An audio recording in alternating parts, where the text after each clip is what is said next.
Good morning and good afternoon, everyone. Welcome to the Recruiters Network webinar. My name is Jason Buss. I am the founder of the Recruiters Network.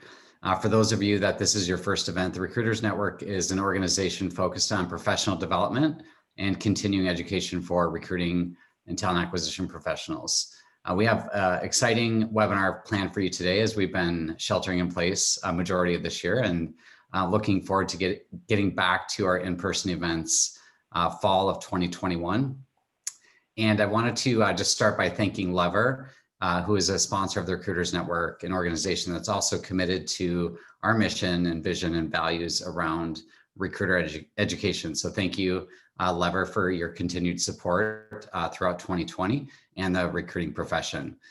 We have a great panel discussion today focused on a lot of the changes that we've seen throughout 2020 and how organizations are adapting and shifting plans and strategies and approaches. So I'm going to introduce our moderator and kick things off. So Tiffany Toussaint, welcome, and I'll turn it over to you.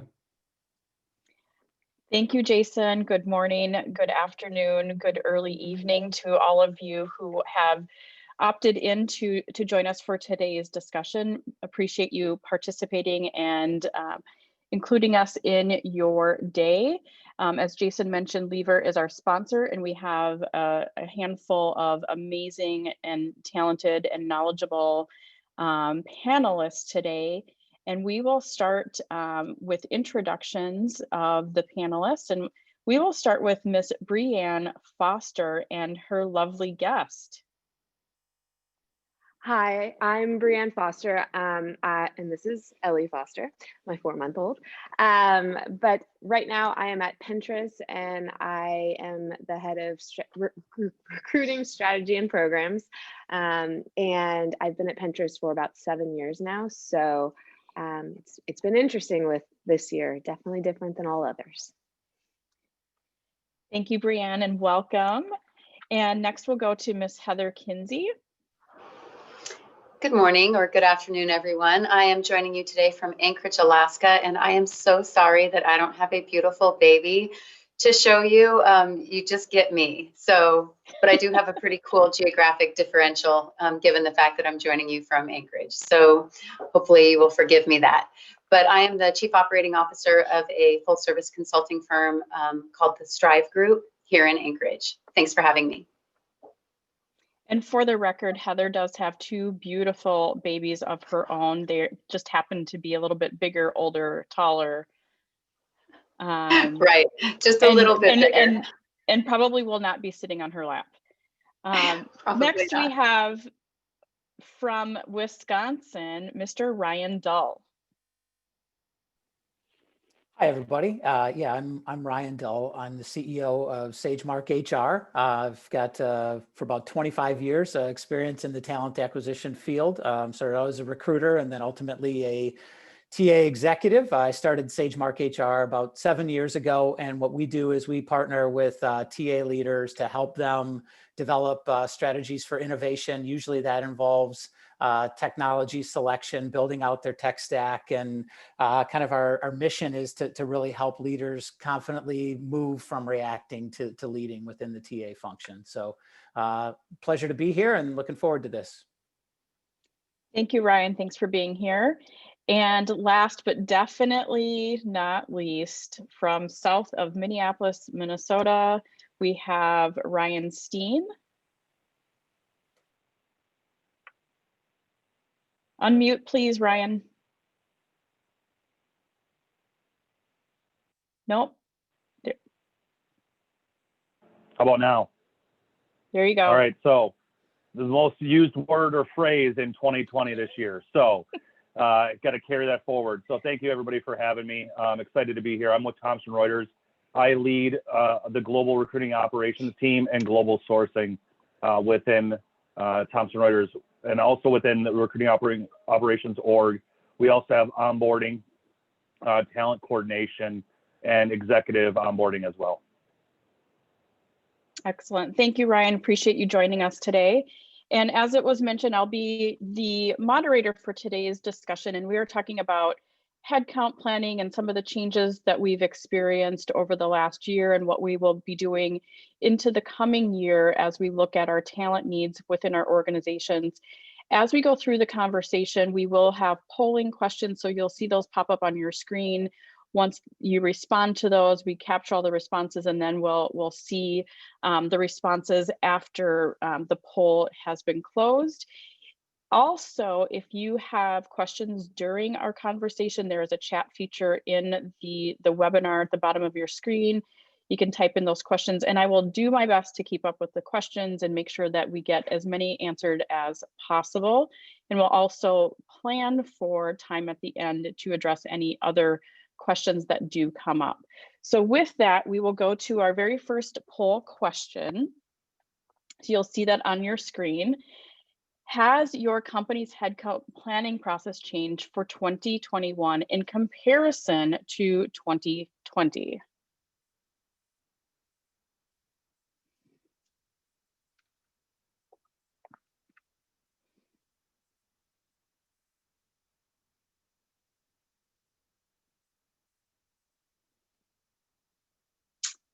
Not surprising. So a majority, not an overwhelming majority, say yes, it has changed, and some of us aren't quite sure, and just a few of us, a quarter of those participating said no. So as mentioned at the onset, we will be talking about the planning process, so staffing planning, talent management, and how we as recruiters and HR business partners are involved in that. So we'll transition from that question into our first question for our panelists. So with all of the changes that we have faced in our organizations throughout this year, with everything going on around us, how have you seen the headcount planning process change as we go into 2021? And we'll start with Ryan Steen. Thank you. Yeah, so for us, we are in a unique situation. We had a new CEO announced in March of this year, which then resulted in a lot of different leadership changes. We brought in new leaders of head of technology, head of product.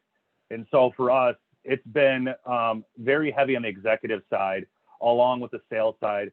Thomson Reuters' mission right now is to shift ourselves from a holding company into more of an enterprise product solution oriented company.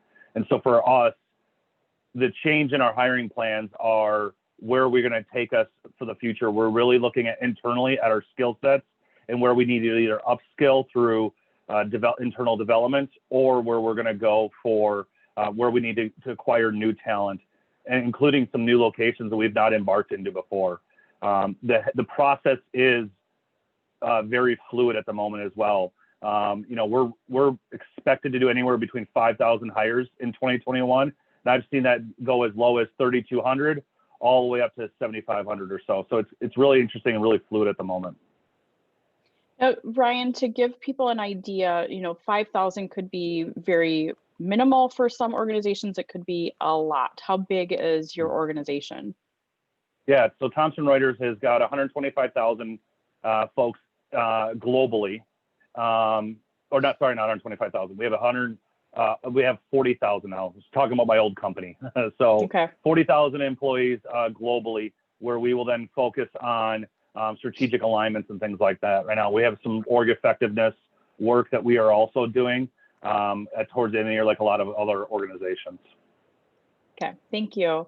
And Heather, I'll pose the same question to you, both within your own organization, I know, which is a little bit smaller, but even with some of the businesses for whom you consult, what are some of the challenges that you're seeing as it relates to talent planning and recruiting for the coming year?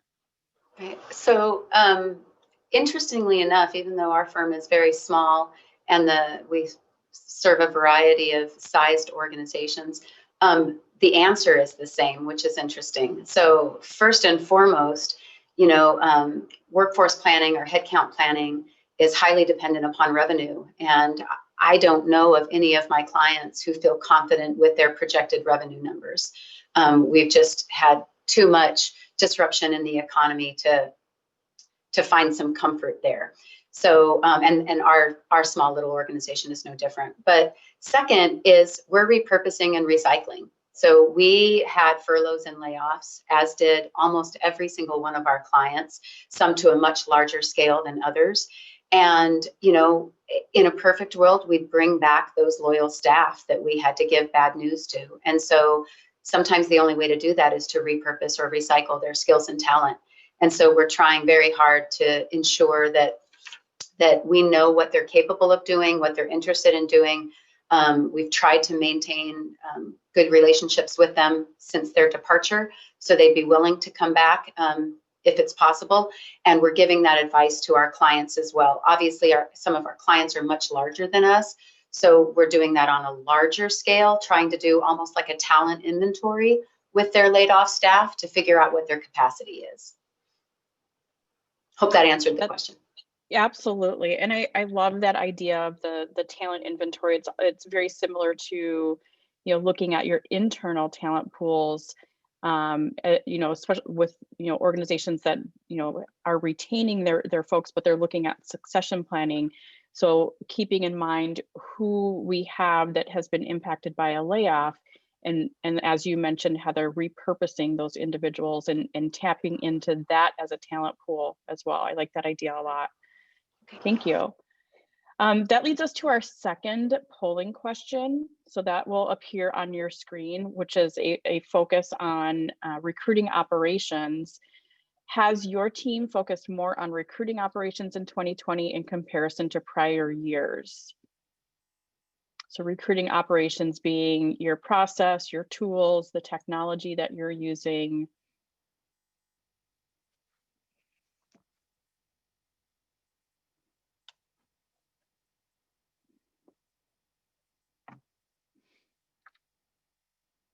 Wow. And this isn't surprising at all, just given, you know, some organizations reservations with continuing hiring as they have in previous years. And I've even seen more significant a slowdown with, you know, global pandemic, social unrest than back in 2008, 2009 with the recession. So yes, a focus on process, more focus on procedure, tools, and technology, just based on the responses here. And that leads into the next question for the panelists. So have you seen in your organizations more focus on operations this year compared to prior years?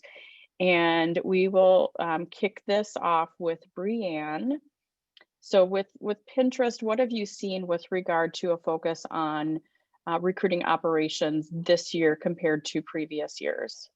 Yeah, just to set the stage a little bit, the size of Pinterest. So we're about 3,500 globally, so a much different landscape than some of the other companies. But in general, and I think probably a lot of folks can relate to this, and because I've been with Pinterest for so many years, you know, we have different types of operational things for different sizes and fits, and we've had to really create from nothing, then tear them down, torch them, and build new processes as we get into different phases of our business.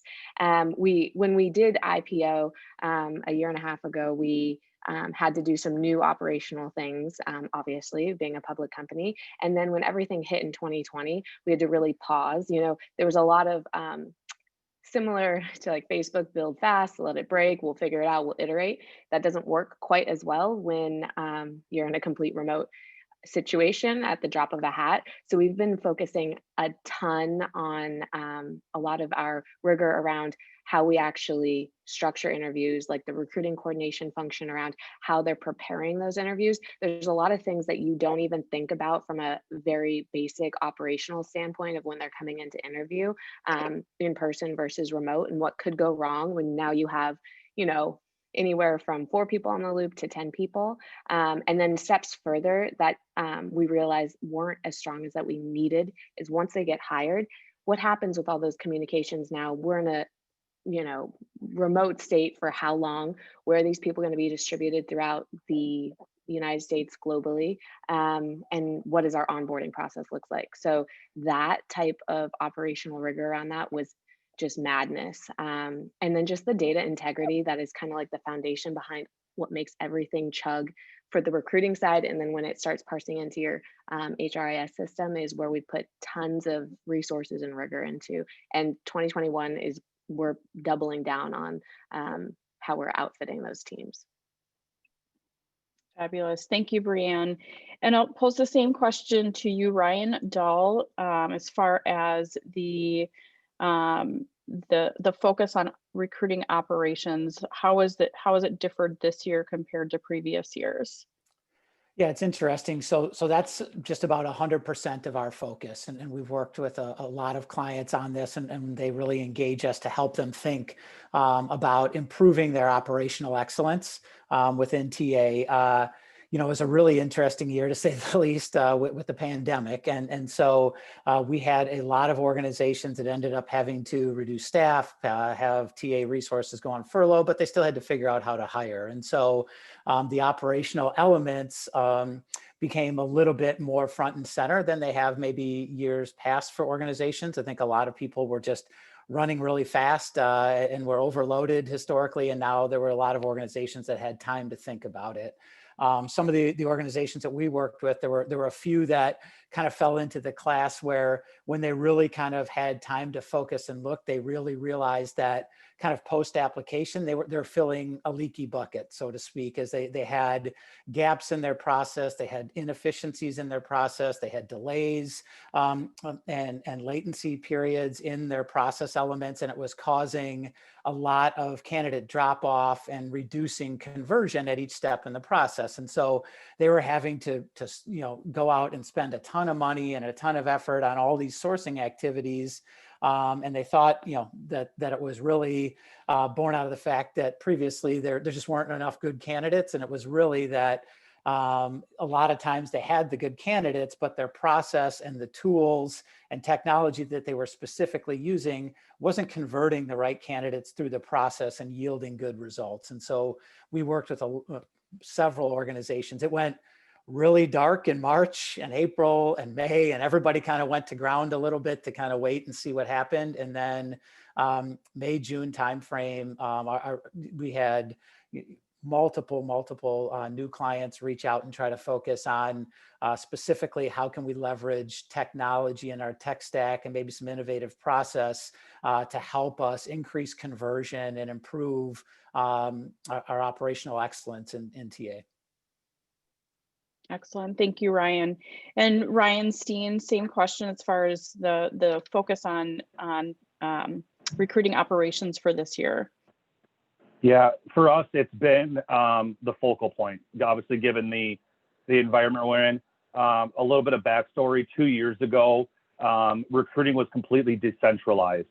So over the last 2 years, we've centralized recruiting across all of our regions. So when COVID hit, and in March, April, we went from 1,800 recs down to, our low point was around 20.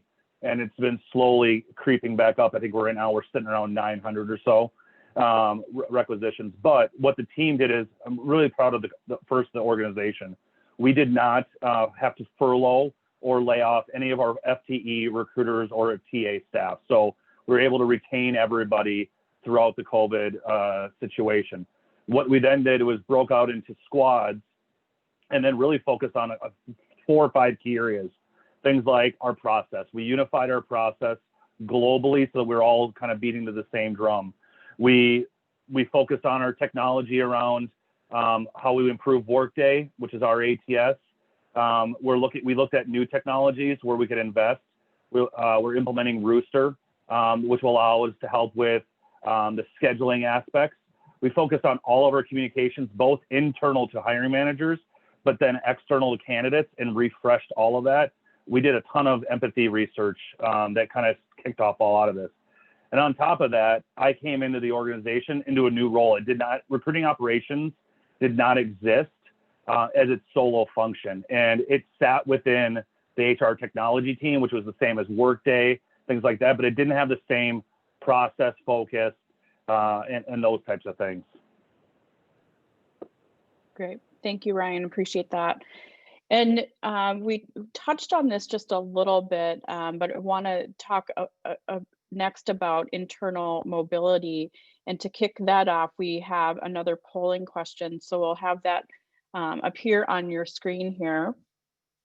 And that is, at your company, is internal mobility a more visible strategy today in comparison to this time last year?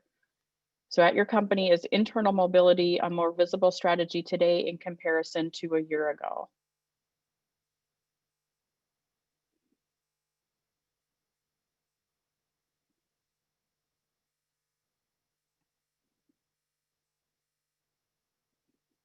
Yep, not surprising at all. So about half of us have said yes, it is. The rest no, or not necessarily sure.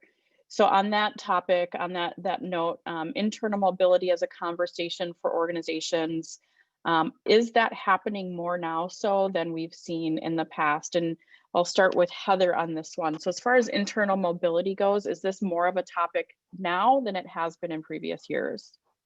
So again, I'm speaking on behalf of clients, and the answer is yes, out of necessity.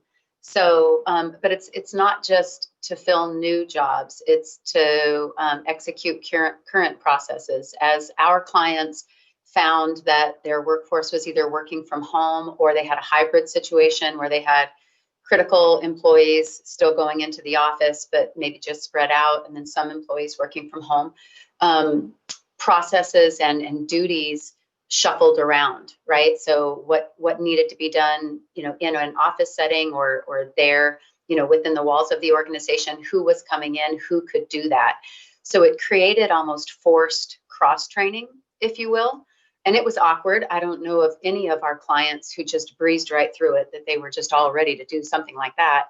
I do know a lot of HR professionals that were thankful for the necessity, because they had been encouraging managers to do sort of internal mobility and cross-training, for business sustainability for quite some time. And COVID made it necessary, right? So I think there was probably a little bit of eating crow going on in March and April of this year. But nonetheless, right now, our clients, both large and small, healthcare, nonprofit, oil services, you name it, banking, they're looking at it as a strategy, because they've seen either, efficiencies or higher quality or more engagement, right? I mean, we're all struggling with engagement with teleworkers that weren't necessarily planned for. But you learn something new, or you get to do something that exercises your talents, then you love it, and you're probably naturally more engaged. So now I just see them transitioning into, okay, how can we purposefully do this instead of in a reactionary mode? Excellent. Yeah. So incorporating it overall into the talent strategy, and not just for today, but going forward as well. Absolutely. Brianne, good. Brianne, same question. So as far as internal mobility, is it more prevalent in conversations around talent and recruiting now than it has been? And if so, how? Yeah.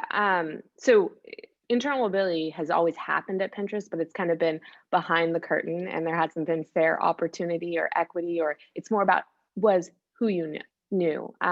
So 2020 was actually, before all of the pandemic hit, was one of our main programs that we wanted to roll out. So we kind of viewed it as a strategy as well. And when your company and organization gets to a certain tenure of the employee age, it becomes even more important. And I think it's one of those crossover points where recruiting and HR have like a very similar goal here, right? Retention.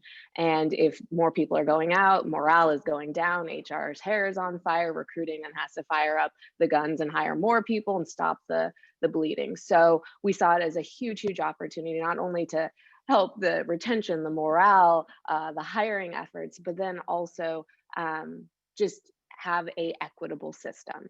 So we started from basically zero and tried to standardize the entire program across the board. And I was one of the leads helping build it out. And it was no small task. We had a lot of curveballs thrown at us throughout the year. And it honestly took, we started, I think, in February.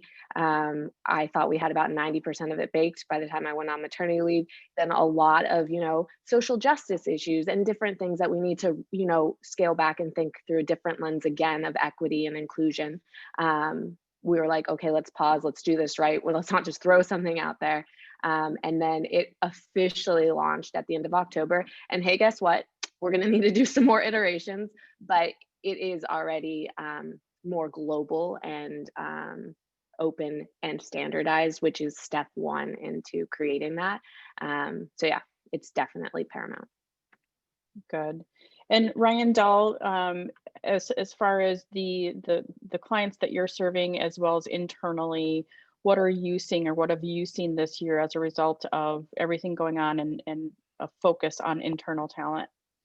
Yeah, I think it's definitely for the clients that we've been working with, it's definitely been more of a focus. I think early on it was out of more necessity, wanting to keep the talent that they had, do the right thing by keeping people off of furlough or off of layoff and kind of reallocating them to critical needs. I think it's gotten more strategic as the year has progressed, and more of the organizations that we partner with now are having a much tighter kind of connection with external recruiting and talent acquisition activities, along with the internal mobility than they've had historically. So I think that's great. I think it's causing some technology challenges. I think by trying to connect those two systems and get tools to partner internally and externally, that's always kind of a big challenge. And so it's creating some new challenges, but definitely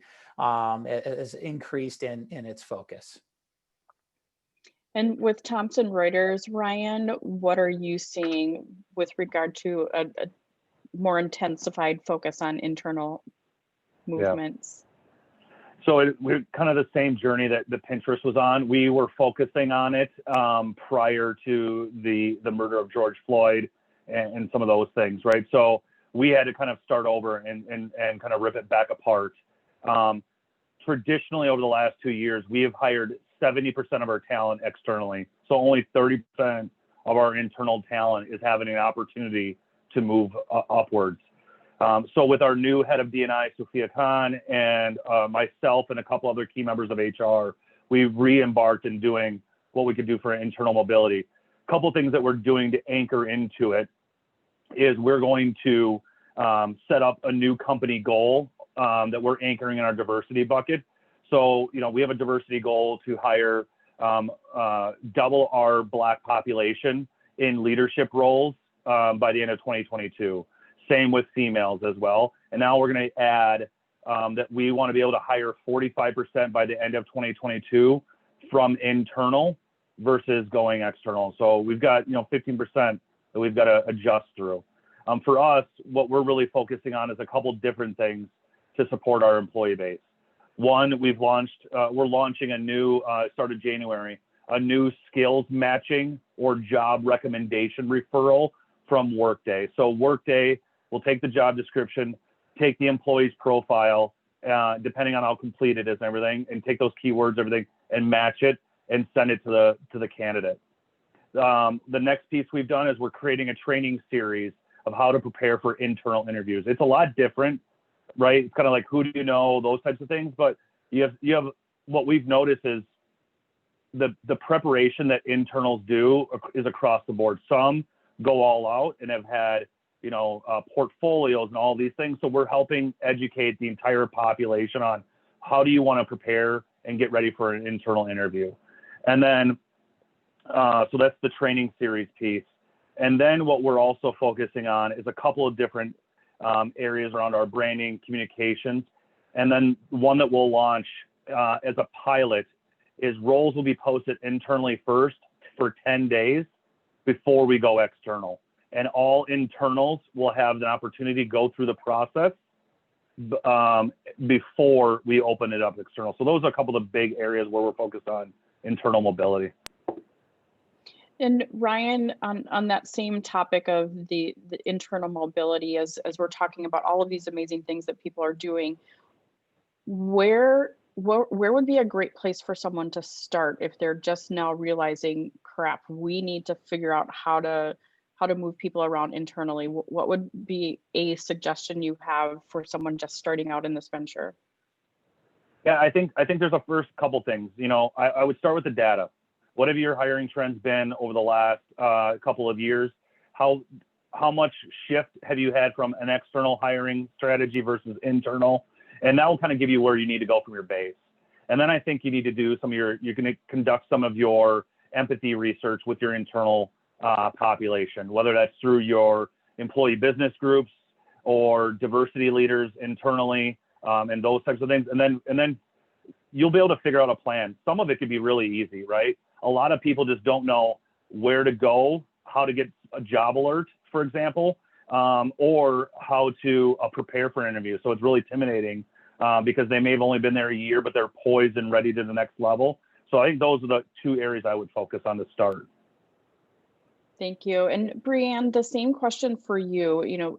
Given the experience you have with Pinterest and the internal mobility work that's being done, where would you suggest someone start?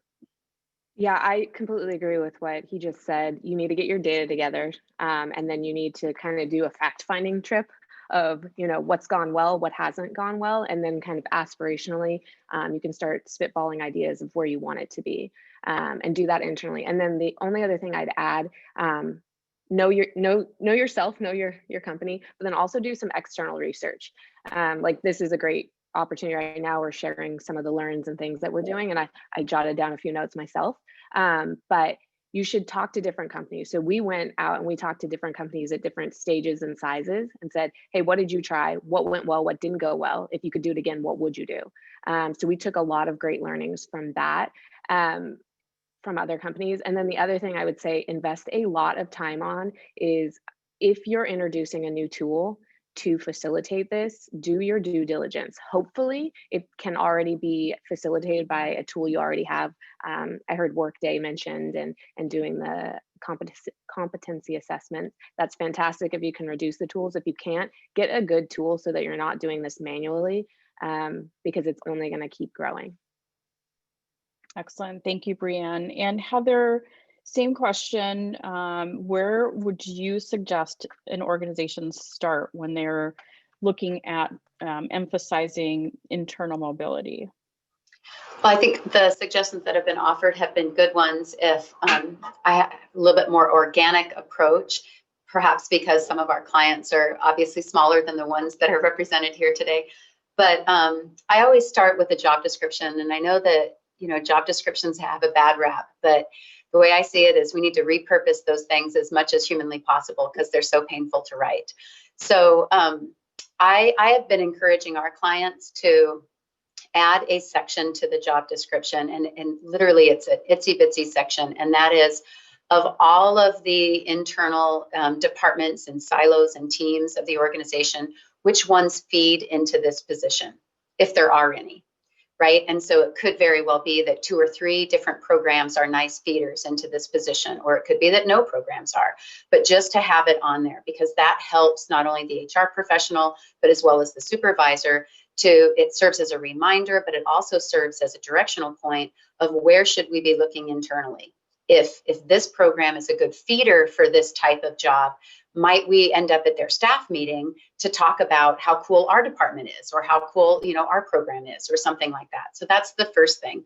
The second thing is I think that internal candidates, and it's already briefly mentioned by one of the Ryans, is they don't know how to apply, and it's intimidating to apply because you don't want anybody to think you're ahead of yourself. And so what a lot of our clients have started to do is they've started to create little recruitment videos or little recruitment announcements that are only shared internally, and they've got a lot of levity to them.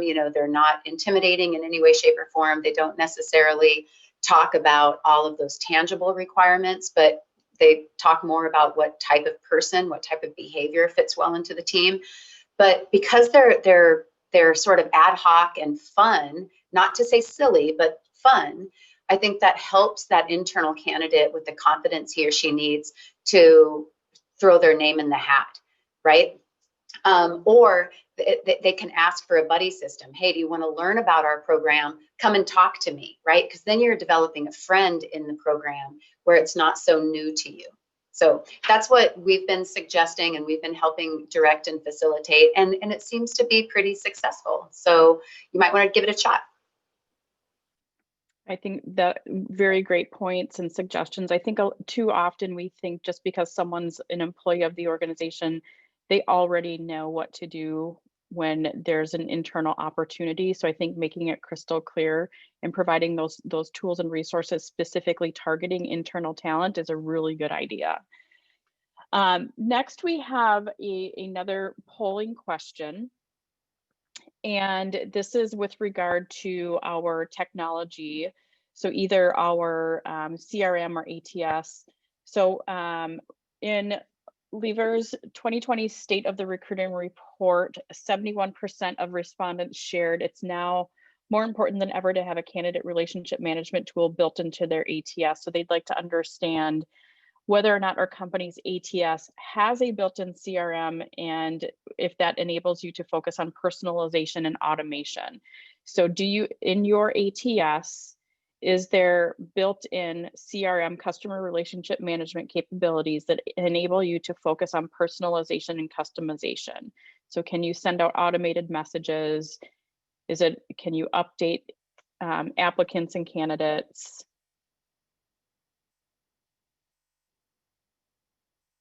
Oh my gosh, that's awesome. That to me is surprising, but that's fabulous.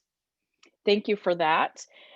So with that, we'll go to Ryan Dull. So with the increased unemployment and the inbound applications into an applicant tracking system, how should we be thinking about automation and personalization?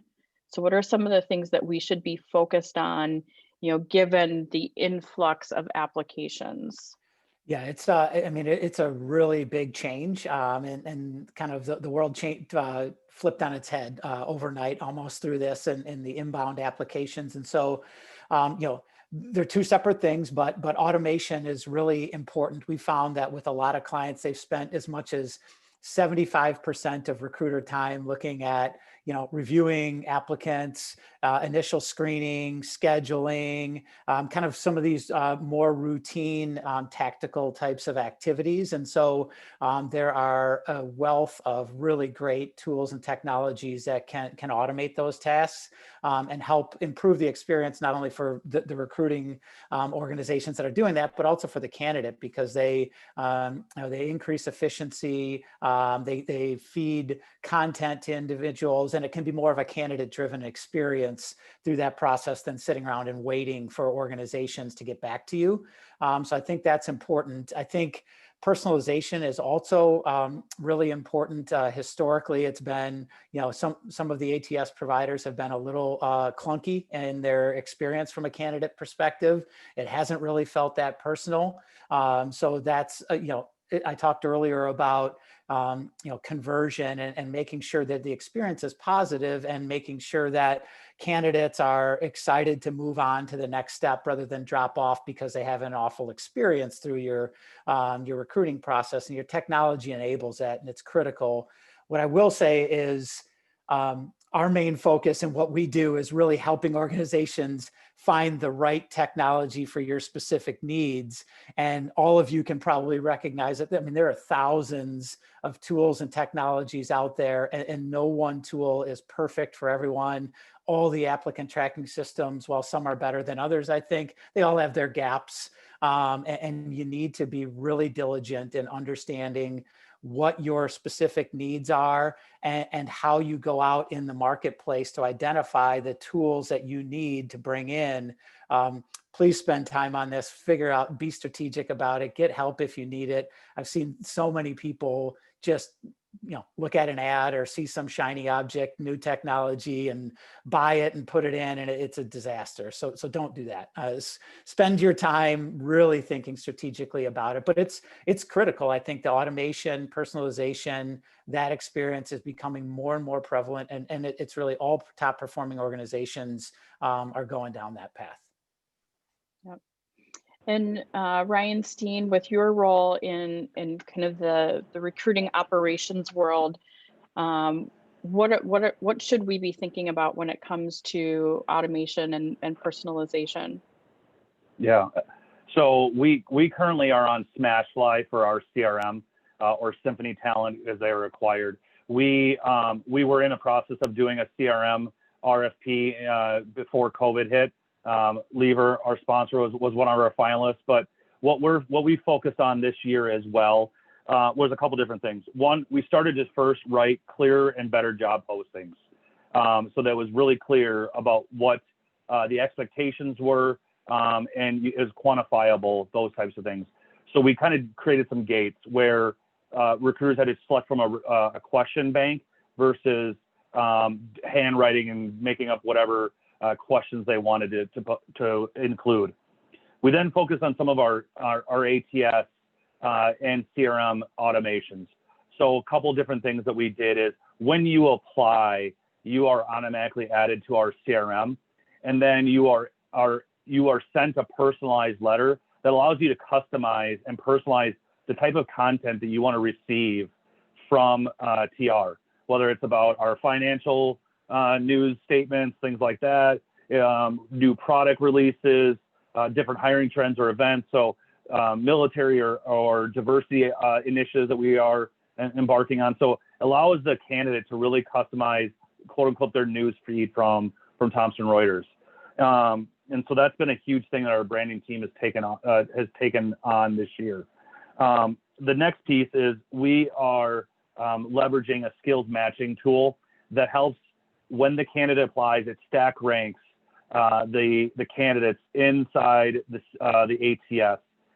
And then using chatbots and automations, it does some additional validation and follow-up to that with that candidate via chat and text and all of that, so that it helps create a clearer ranking system. And so that really allows speeding efficiency for our recruiters to, focus on cream of the crop, top of the funnel. And it allows them to move the candidates through the process faster. And so we've started to set up SLAs around how long candidates can sit in process. We call it Friday philosophy. Our commitment through what we've built this year was I call it a candidate bill of rights. It's our commitment to candidates, but every Friday, you will know where you are at in process with us. So whether you are getting turned down because you didn't advance to the next stage, or with holidays, the decisions are getting pushed, or interviews, the recruiters are updating all of those candidates and kind of refreshing their status in the system to help with that as well. And then the last piece around personalization, which I think is the best, is we've launched this year, what we call it a hiring playbook and our feedback assessment. And the recruiter cannot advance to the next stage until the hiring manager completes that feedback form, which gives the opportunity to give really clear and concise feedback back to the candidates. And that's been a huge win. It's been a pain, right? Because hiring managers want to move fast, and so do recruiters. But from a candidate perspective, our NPS score has gone through the roof and has been probably all-time high this year, even without the difficulty in hiring. Yeah, and I think that the candidate feedback form also helps hold the hiring managers accountable for participating in the process. Yep. So I love that idea. Thank you. Thanks for those responses. We are going to move on to the next topic that relates to staffing planning. We talked a little bit. We touched on individuals who are either laid off or working for us internally. The next polling question touches on yet another type of potential candidate, and that is, does your company have a formal alumni program in place for departing employees?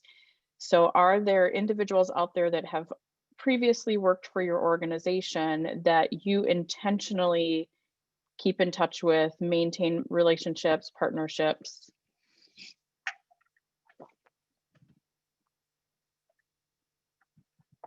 Yes, no, or unsure. And this one is not surprising. So a very small percentage say yes, an overwhelming majority say no. Again, this is not all that surprising, but yet this is another opportunity for us to build our employer brand, as well as tap into a different type of potential candidate. So on that note, Heather and Ryan Steen, we'll talk a little bit about alumni programs. So they're not necessarily a new concept or approach. And it does take a significant amount of time to kind of foster that. I know years and years ago, we were talking about talent communities, talent networks, and things like that. This is another kind of talent pool. What recommendations do you have? And Heather, we'll start with you. So what recommendations do you have for building, fostering, maintaining an alumni program as it relates to recruiting? All right, so I do have quite a few, but I will keep this short. First and foremost, I think that you have to take 3 steps back and look at your exit interview process. If you are not, 1, engaging in an exit interview process, then you need to. 2, you need to take a look at what you're purposefully asking about in that interview process, because that feeds in to the alumni concept. And then 3, allowing every single employee, whether it was a voluntary separation or an involuntary separation, to leave with grace. And because if you're not doing that, then they will never be an ambassador or a potential, boomerang or alumni candidate. So first and foremost, take a look at your exit interviews, those strategies for allowing people to leave, hopefully with grace. Specifically on that is, what are you gathering from them? I personally recommend that you gather their interest in being a recipient of a company newsletter, even though they're no longer a part of the company, right? So can you have a different email address for them, and do they want to be kept informed about the goings on of your company? More than likely, if you're allowing them to leave with grace, they will say yes, that they're interested in that. Second is, I'd find out in this exit interview process where they are on social media. Are they interested in staying connected via LinkedIn? Maybe there is an alumni group or something like that on LinkedIn. It also would serve as a gentle reminder for them to update their LinkedIn, right? So they don't show as an active employee. But you can converse around their social media to figure out where that candidate is likely to be hanging out online, because of course you're going to use that later when you let them know about potential openings, right? So that's exit interview. The next one is obviously keep the communication gaps open. And I think there's a variety of ways you can do this creatively. So for instance, we had a client who uses their ATS, but probably doesn't optimize their ATS. And so we changed their exit interview process a little bit. And then if they're interested in coming back, that's an actual exit interview question. Would you be interested in competing for opportunities with us in the future? If the answer was yes, then they asked permission to grab that resume, whatever resume was current, and load it into their ATS, into a potential opening, right? So you can still source from your internal, candidate pools within your ATS. But they proactively did it. It was very mindful of them. And so then the last thing that I was thinking about that a couple of our organizations are using here in town, here in the state, healthcare, financial institution is doing it, and then also oil services company, is they're inviting all of their alumni to their events, whether it's a virtual annual meeting or whether it's like a large town hall, if you will, just, what's going on with the state of the economy. A lot of organizations up here, because our economy has been so disrupted over the last 3 or 4 years, they've had town hall type events following an economic update from our Economic Development Corporation here in the state, because it's almost like, okay, well, what does this mean? If this is what is forecasted for our state, what does this mean for us?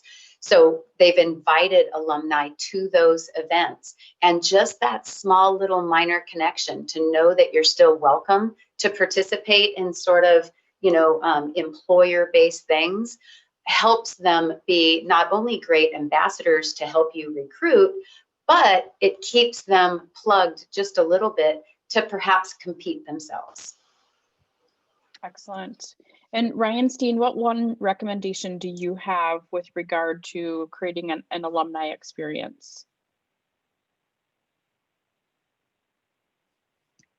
Can't hear you, Ryan. Here we go again.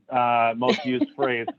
So, you know, that is one thing that TR is not strong at here today, and it is actually on our roadmap for 2021. We do have what I'll call this two like low-hanging fruits. We've got the LinkedIn group where they can all join and stay connected that way, and then we've got an email newsletter that goes out, including once a quarter though, with you know, recent news, awards, accolades, things like that. It is going to be a huge focus for us. We've seen a huge uptick in boomerang hiring in the last 18 months, so we need to put some effort into it. And it will be kind of the same approach that I talked about earlier. Start with the data, then focus on some of our strategic initiatives, and then get some of that empathy research. And we're going to plug into hopefully our alumni group on LinkedIn and get some of that feedback and kind of take ownership of that as well, because you know, current employees do not own that today. Excellent. Thank you, Ryan. And as we kind of round out the conversation here, we want to talk a little bit about headcount planning and budgeting. We do have a couple last polling questions here. So if we'll take a look at the screen, you'll see that polling question about planning and budgeting for 2021. Is your company's headcount planning and budgeting process currently, like as of today, as of right now, completed and approved for 2021? Yes, no, not sure.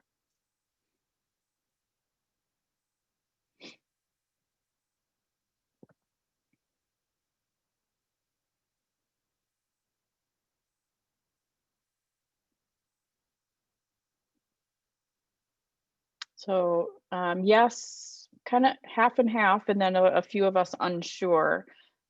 Thank you for completing that question. And on that same note, so Ryan Dahl, what are you seeing with regard to trends as far as headcount budgeting goes for 2021? Yeah, so this is kind of all over the board for the clients that we partner with.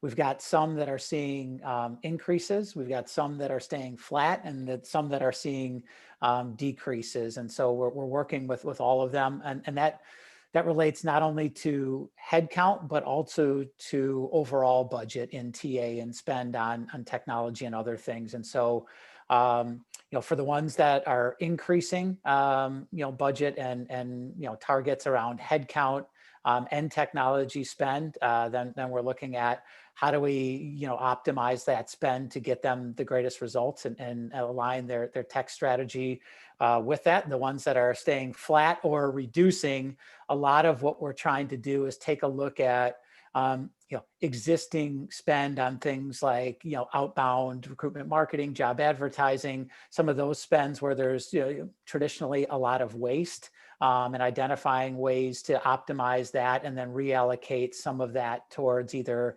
headcount budget or on technology budget to enable it.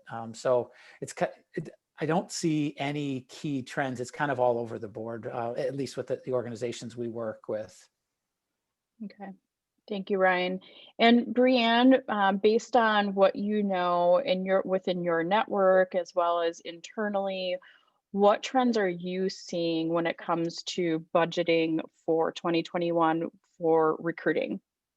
Yeah, some things that I'm seeing a lot of now, take this with a grain of salt. If the companies have the flexibility to do the investment dollars right now, there's a lot of question marks out there for a lot of companies. But specifically, we're seeing a lot more investment in the tooling world. So it's kind of like we might have a moment in time where our hair is not on fire with hiring people. It always will have some singe marks, but so why can't we just pause, stop, and get the tooling right, get the infrastructure right as we start to scale to the next level? So there's a lot of investment there going right now. And we're also seeing, especially at Pinterest, instead of saying, hey, like, give us more headcount to outfit the recruiting team, if we have a headcount question mark of how we're going to flex up or down, building in line items for a flexible workforce. So the capacity for engaging agency or other forms of recruiting resources in case there's headcount unlocks that happen if we meet certain revenue goals. So those are two main areas I would say. I think people oftentimes overlook that. They will just do a flat budget, but they don't account for the ebbs and flows and the surprises. So that's a great recommendation. We have one final polling question that we will get to, and then we will answer that. We'll see that on the screen right now. And thanks again to our sponsor. And they have this question for you. Would you like to see a custom demo of Lever? Yes, please, no, not at this time, or maybe later.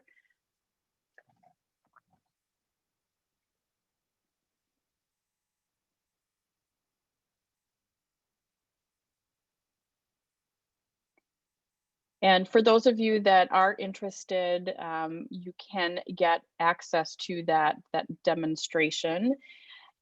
With that, we'll transition to kind of a roundtable here with a final couple of questions. So as far as priorities or concerns for 2021, what are you hearing from TA leaders?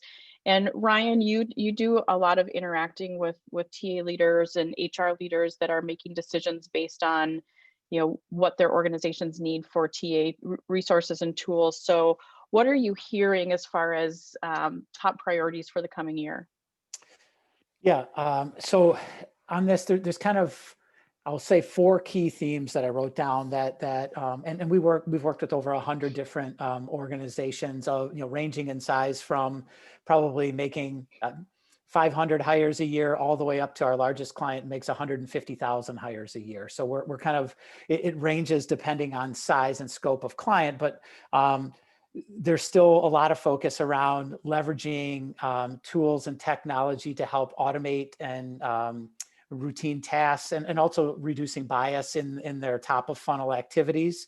They're looking at optimizing their kind of top of funnel spend and tools that they're utilizing for sourcing and engaging potential candidates. They're looking highly at, what tools and technology and process can we use to improve the overall experience for both candidates and stakeholders in the process. How do we improve that?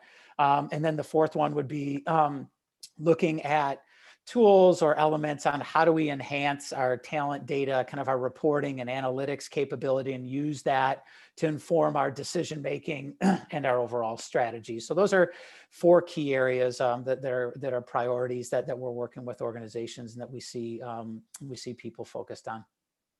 Excellent. Thank you, Ryan. And Brianne, from your standpoint, what are you hearing as far as priorities for 2021 recruiting?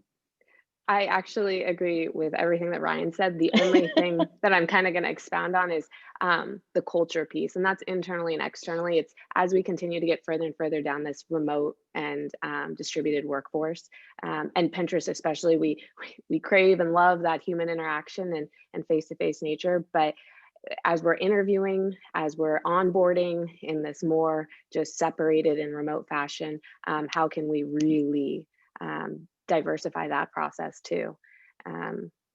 We've seen struggles this year, but as it continues, more out of sight, more out of mind, so we can't let that slip. Excellent. Brianne, thank you. Heather, thank you. Ryan Dull, thank you. Ryan Steen, thank you. With that, thanks to all of our panelists, and thank you, participants. With that, I'll turn it back over to Jason Boss. Great, thanks, Tiffany, and thanks everyone. And really appreciate you taking time and investing part of your day with the Recruiters Network. And would like to thank Lever again for their sponsorship and partnership throughout 2020. And I hope everyone has a safe and enjoyable holiday season, and take care of yourselves and your families. And we will see you back on Zoom in 2021. Thanks.